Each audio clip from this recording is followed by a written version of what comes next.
One of the reasons that this topic is such an important point of emphasis for myself, and when I speak with people and work with people, bringing up this relational context, is because so much of our limitations as human beings really get played out through that relational sphere and context. And I've talked about this before.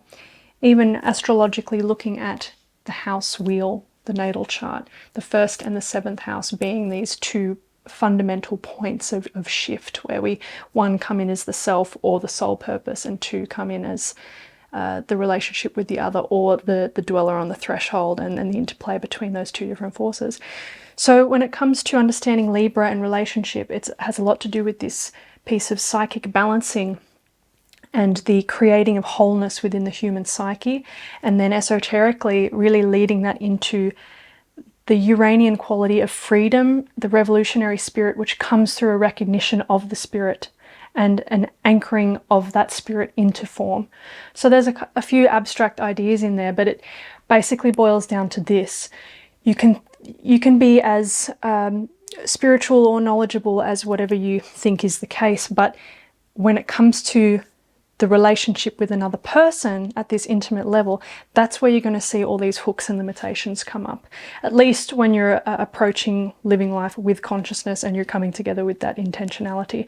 So it is very much in this way a feminine process of embodiment, or of making the principle real, incarnating the principle, as I've referred to before, or getting down into the earth. Because when we're talking about the descension of higher consciousness into substance, it is this layer upon layer deeper into our materiality from this higher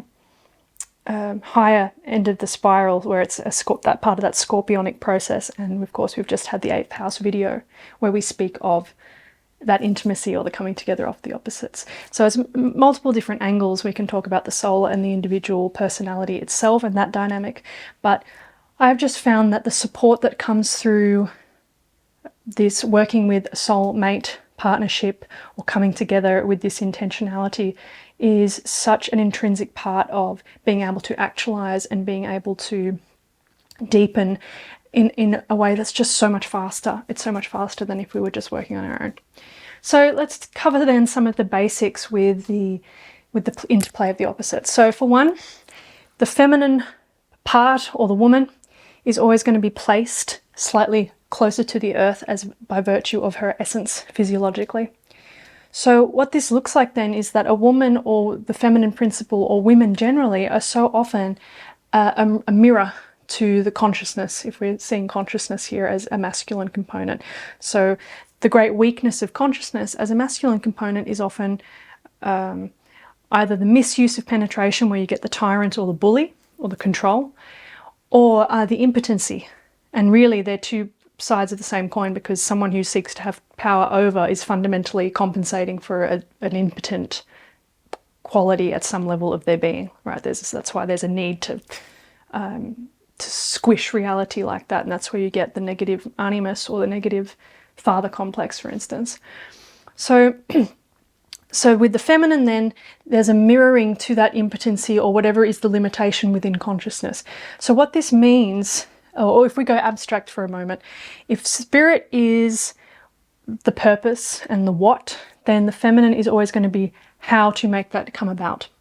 So when there's a split between these two opposites, we can have a lot of feminine Shakti, wisdom, intelligence. We think of third ray as a quality of matter, or the adaptable intelligence and resources and putting things together. And the 7th ray too is a sort of echo of some of those third ray qualities. They both have to have connection to sexuality and finances and things like this.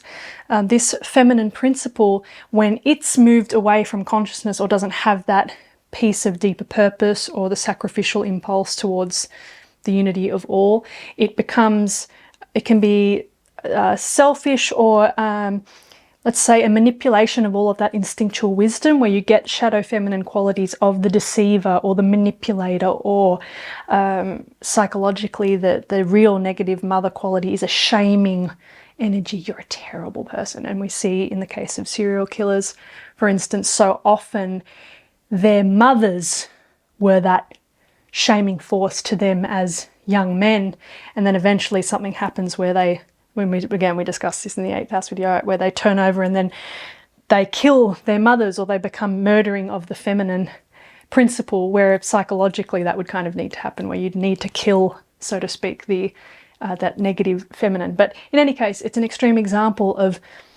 of this energy, and you see that in some of the pop culture events going on right now. We had Amber Heard and the Johnny Depp trial, and she was playing the victim, and of course she had manipulated the entire thing. I'm just going to tell people that you hit me, and da da da da da. So it's all of this, all of that power that comes with all of that instinctuality, and that's shadowed. So that's also a big part of our collective shadow too, because that instinctual power has been deeply suppressed and held down by what we could call the impotent or the tyrannical masculine. That's when people talk about the patriarchy as a limiting force. That's really what it is. It's a negative father. It's cut off from relating to that power. It feels at some level like that power will submerge them, and of course the feminine energy can do that, like with the example of when you do have a negative mother or a negative feminine influence like that. But the way in which it responds to that is by like shutting it down out of fear. So in the West, we don't really have any reference point for a lot of the Krone energies, which would be the wise old woman.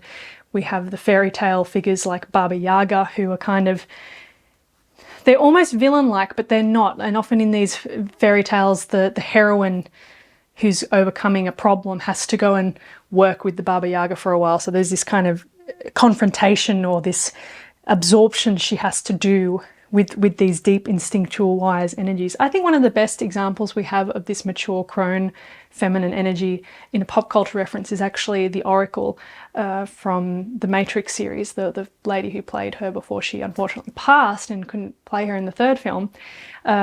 Of course, in the story, she's technically an AI creation, right? But she really holds this point of this very human, rich, warm, sensual, wise, intuitive feminine. So that's really a good image, which is really lacking in terms of our collective psyche. So, you know, I'm tangenting off a little bit here, but this is the that gravitational force and intuition and that power when we come back to this idea of the feminine being that reflector.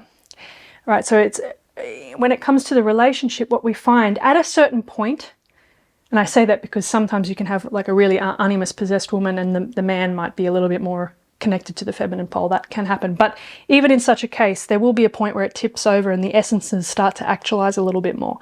In which case, the feminine or the woman is always going to be sensing, this coming back to the how and incarnating and the embodiment piece, sensing the next limitation of consciousness. Now, with all of these Libran disturbances going on now, the war between the sexes, the battle between the sexes, and the feminine problem and the impotency of the masculine, the desacralization of the masculine, is all of these problems going on.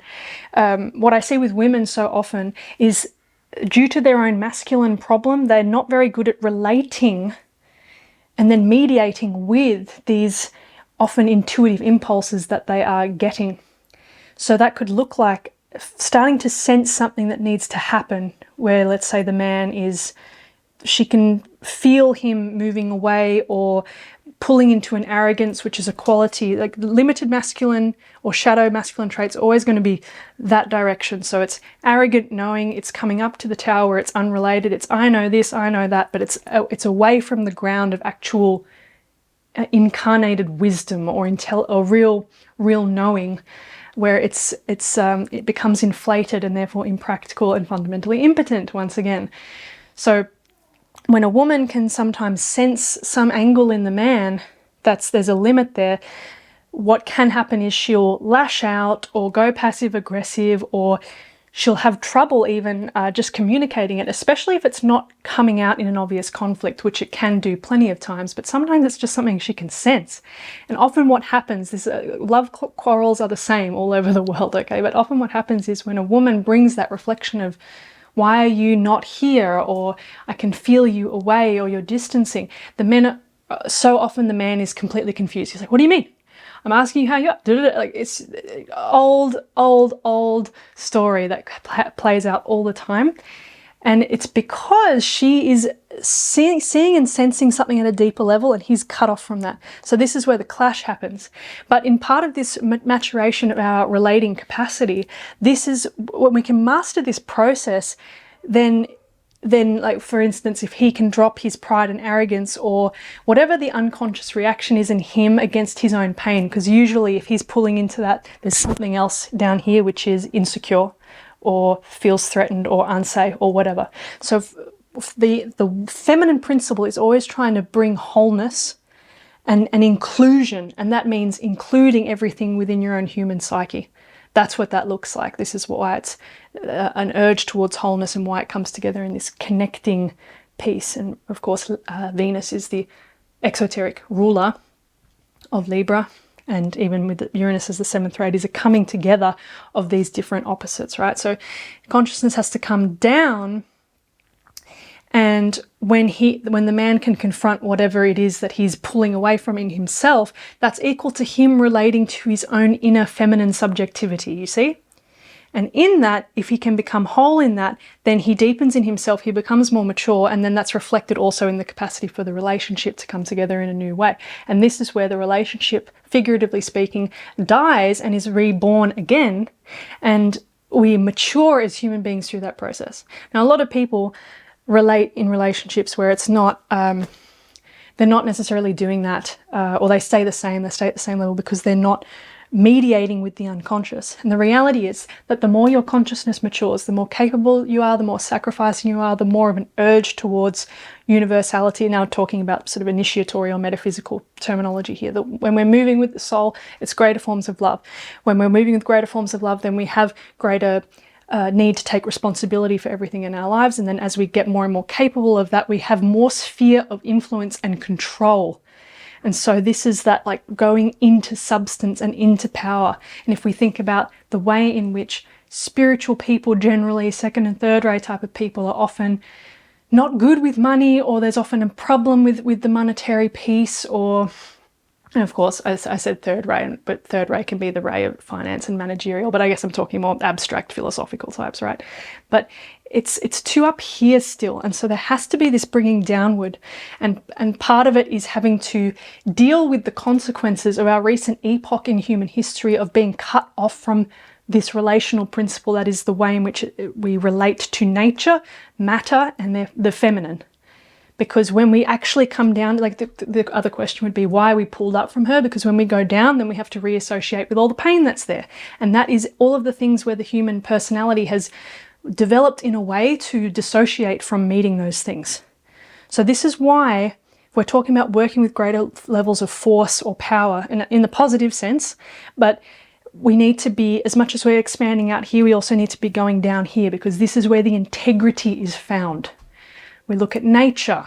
Nature is in integrity all the time. It's always responding and bringing things into a harmony and doing all of this. So we are part of that. Most of us don't know it, or we can abstract it in a way that's idealistic or sounds nice, but to actually become that or realize that is part of this descending process. So the woman here kind of has a very important and primary role actually in the interplay between these opposing forces, because her orientation towards the earth means that she is often picking up on different impressions first. And then there's the need to bring voice to that in a way that's, not attacking of the man as well, because coming back to this piece before, where a lot of women can feel things going on, but they struggle to actually bring voice to that. And that's where her own maturation of her own masculine part, which would be that which discerns, brings meaning and differentiation, and the animus relates to the feminine unconscious. It relates to her. It brings the capacity for expression. It brings the instinctual wisdom into the logos, right? She needs to mature that faculty. And in the earlier phases, there can be a lot of butting heads and clashes, but we get more finessed. My husband and I, in the earlier phases, there were those major clashes. There was what happened when he confronted his mother complex, and then there's often a movement away that the man makes, and At that time, this is really early days, but at that point he had pulled into this like, I can do it on my own sort of thing. And this is part of the immaturity of the male psyche that has to be overcome, where he still is defining his competence away from the mother, which is like, it's a necessary point of development when we individuate from the parents, let's say. But when we mature past this piece, we actually have to return back to the mother. And so the man has to do this as well and see that part of his own integrity as an individual, the matter part of his being, is of the mother. He is of the earth. So in other words, to get more deeply into his balls, he has to confront her, because matter is of her. So, and this, people don't understand this. This is why there's so much conflict between the opposites, men and women, and a lot of men who try and claim phallic power away from the feminine. They can't do it. It becomes pathological and very rigid, and it limits him in terms of the capacity of his own consciousness. So it's this, in the same way we might say we're all of God or the eternal spirit, from the angle of the personality, then we're all of the mother, or we're all of matter. So there's like a going up, ascending, and then descending down and moving back into the Cancerian baseline almost, and being able to then pull up from there. And of course, Cancer as the great mother sign precedes Leo, where the soul is realized, right? And Virgo gestates, the other mother sign gestates the Christ and all of this. So the feminine principle is the nurturer and the actualizer of the consciousness. The consciousness can only be really realized and come to know itself through that intimacy there. And at the biggest turn of the spiral, there is no separation between these forces ultimately. The gender polarity plays out when we densify and come into the planes of existence that we're in now. So, you know, there's a lot here, but so the woman has to mature her masculine, and that's often where she has to take responsibility too, also for how the man is showing up, in terms of what that's reflecting to her about her own internal relationship with herself. Because we take on the responsibility that when we're working together in this way, it's always, we have to acknowledge our own individuality in terms of our challenges and uniqueness and all of this in the common sense way. But we're taking responsibility for the relationship container as a whole, and the responsibility we have to each other to support our growing into ourselves and the emergence of our wholeness, or the becoming whole in that process. So again, the masculine problem is often one of the dropping of the pride and arrogance, or the checking out. The other one is like the dude who's drinking the beer and like at the computer or watching the TV. It's like pride, arrogance, or check out. But both of them are moving up and away and are unrelated. Unrelated, that's what happens when the masculine moves away from the feminine. The shadow feminine becomes that which is too much in the feeling nature, where the consciousness principle can't mediate or lift out of meaning in terms of, or rather bring a high level of meaning. So what would be an example of that? Well, the shadow feminine can manipulate and weave webs of stories out of nothing.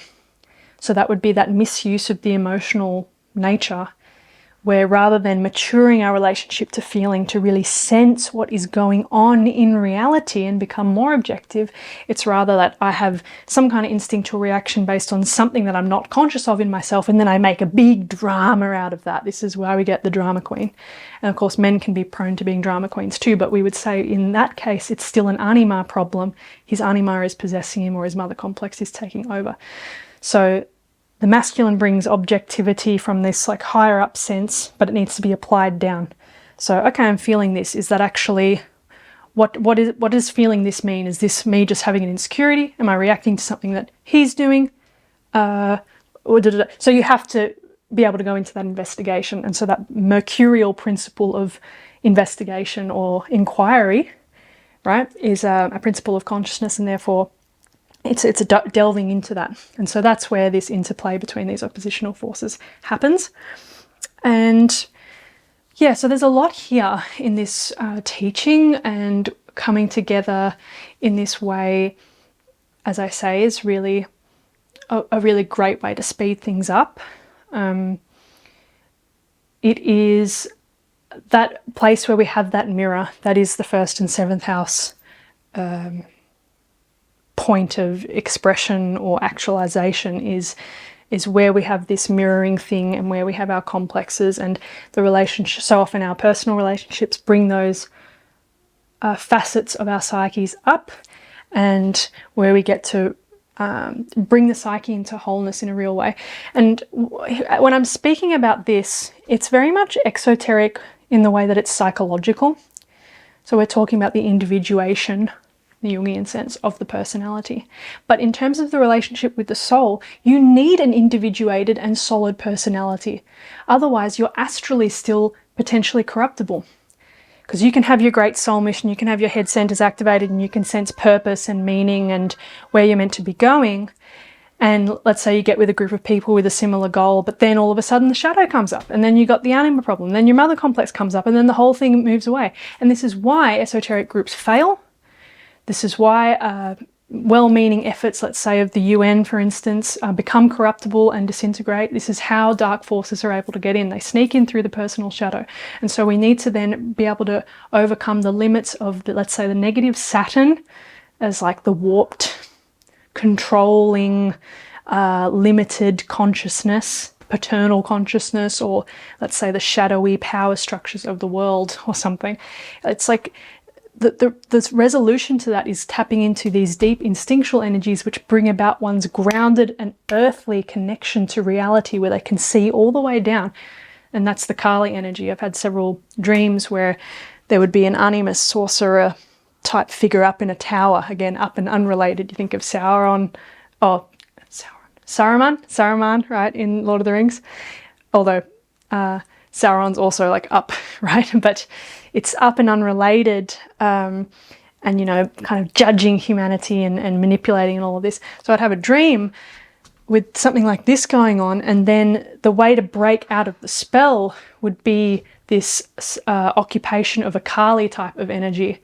And in one of these dreams, I actually took this deep Hindu squat, classical Indian dance style squat, and then stuck the tongue out, which is, that's all of that instinctual energy that goes all the way down. When we talk about the suppression of the feminine, it's the suppression of that force. Why? Because that force blows the head off.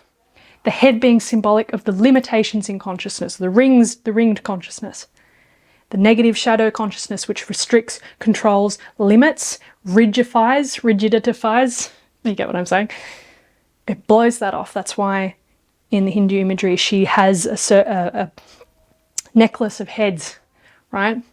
So it's this piece, again, we're talking about the feminine, but it's in everyone, because we are of, all of these energies exist within the collective psyche, and we can all tap into them. But we have to be able not just to surrender that way, where it's about higher consciousness, but we have to surrender downward, because that is where the intelligence is revealed in terms of how we achieve this. There have been many brilliant people with great ideas and great sort of esoterically intuitive insights, but they fail to actualize that in a real way. Why? It's a feminine problem. They're not taking that revelation in and down, and then being able to access the yin energies to actualize that. So it's a big work. I would say the women generally have a bit more of a responsibility to bring this into being. Although with that said, my husband and I are at a place now where we very rarely, if at all now, I can't even think of the last time we had one, but the clashes never really happen anymore. And because he's built such an intimate relationship with his own, with that part of himself, his own anima, let's say, which before I would have to be the reflector of because he wasn't listening to it, he doesn't have that anymore because there's no resistance to it. So he's able to like go right into that piece now by himself often, where I don't need to bring that reflection. So this is the genius of it in terms of how we create this wholeness in psyche, which makes us in the long run more reliable and more able to be able to sense what's going on within the astral space at any given time. And like I said, that is where things get corrupted. Okay. So I went off in many different directions there today, which is very Gemini of me. So I hope you could follow me and it wasn't too convoluted. But all this is to say that this is a very important part of moving into the next epoch. Whether you're in relationship or not, it is first and foremost an interior relationship. It's about starting to mediate with these different forces inside of the self, and also seeing that man or woman, we've got this inheritance collectively of this consciousness, which has become like quite rigid and stuck up here. And so we really have to be doing all we can to break that out and see how we're trapped up there, and how we limit ourselves in terms of our capacity to work with greater and greater degrees of power, sacral energy, all of this, which makes one way more solid. I mean, it's earthier, what can I say? You can be up here, but then what's going on down here? So this is, at least from what I can sense, it's a really important piece to this puzzle in terms of how we can become more reliable and not continue getting knocked over by these subversive forces that get in through the personal shadow and then can give way to, unfortunately, more malevolent forces.